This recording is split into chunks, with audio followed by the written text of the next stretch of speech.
Hello. Thank you for joining me today for another documentary. Are you ready? Then we'll begin. So back in the 1930s, German doctors developed basically methamphetamines, and they're even available over the counter. So here are some high-ranking Nazi officials.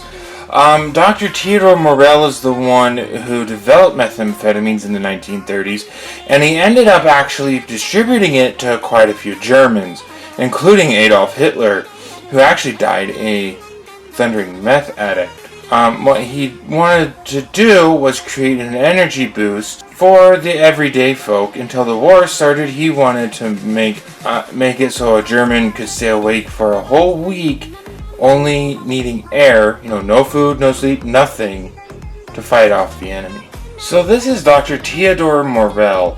He's the one who developed what they called Pervitin, which they were selling over the counter. Now, through the fighting, Russia did not do a very good job of defeating Finland at first, but then the Soviet army overwhelmed the Finns, and they were able to take quite a bit of land that the Soviet Union had lost as a result of various revolutions. So when they finished fighting the first time, Finland was beaten back pretty well. So here's where the Russians this is the land they took from the Finns, was on the eastern edge. You can see the Soviet Union right next to them. So the first Winter War, Finland and Russia fought from 1940 to 1941, and Russia ended up winning, taking a whole bunch of Finnish land. And then when Nazi Germany invaded the Soviet Union, Nazi Germany allied with Finland in order to beat back the Russians.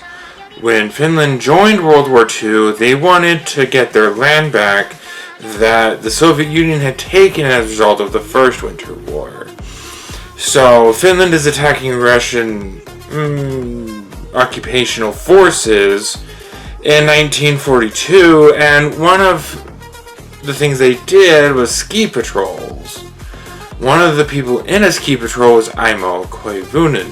He ended up at one point with his entire platoon's worth of methamphetamines, 30 doses in all. Once Nazi Germany and the Soviet Union started fighting, Theodor Morell got the drug Pervitin, methamphetamines, meth, mass-produced for all the Germans.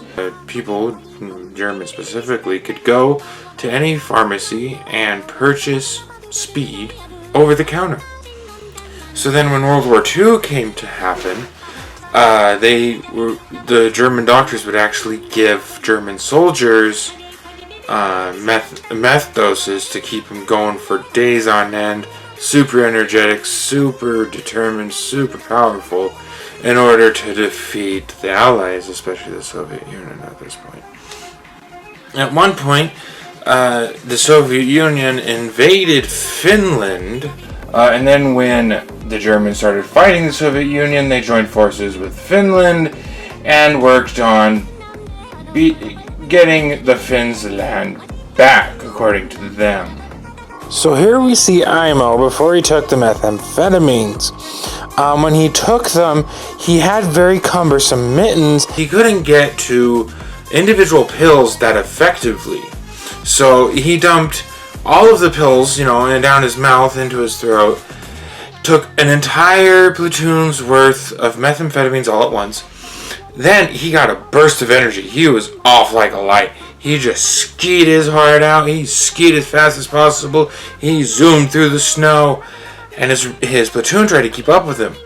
After a while, as you can see, this is roughly where Aimo Koivunen took the methamphetamines and trekked west on his skis. So after this, Aimo blacked out. He lost consciousness, at least he lost memory, of about a 2-hour span between when he was getting away with his regiment to when he woke up 100 kilometers away, no idea where any of his platoon had gone. So he went from roughly here to roughly here. So he went looking for him, but he, of course, couldn't find him. He kept going west. See. Here we see a group of Finnish soldiers using a mounted machine gun. And actually, the Finns are pretty good at fighting the Soviets. It did take 2 winter wars for the Finns to win, But as you can see, it was a group effort, and they actually did a pretty good job fighting off the Soviet Union. So when he was looking for him, he actually approached a land minefield. And when he got there, he didn't know it at first, so he actually tripped a mine and shattered all the bones in his right foot. So then he ended up falling in a ditch. This all still while on methamphetamines and no food or sleep. So he's in a ditch for a few days, no one comes to get him, so he gets up. He sees a Finnish patrol, so he gets the Finnish patrol to help him out, or at least try to help him out. And then one of the Finnish patrolmen hit a mine as well, and he got injured worse than Aimo did. So the Finns took the other soldier back to the hospital and left Aimo to his own devices, and he was trying to get out of there again, and he tripped another mine, which broke all the bones in his arm, and disintegrated half his clothing. He ended up in another ditch. So he's not having good luck with all this. So then he finally gets found. He goes back to the hospital to get treated for, well, the drug overdose. Because through this, it spanned over about a week. He didn't eat a bite of food except towards the end of the week. He ate a Sterling J raw, and he ate some pine bark, but he didn't really eat much. And he actually weighed 94 pounds when he got to the hospital, and he had a heartbeat that was 200 beats a minute, so you can imagine, it was a thump really fast. It was about 250 miles of this meth-induced extravaganza as he trekked west to get away from the Soviet army.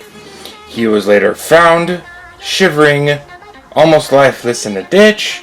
He actually survived the entire period of World War II, because it wasn't just World War II, it was also the Winter War between Finland and the Soviet Union. And he survived the war and actually died in the 1980s.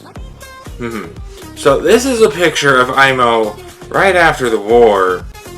As you can see, fairly well kept.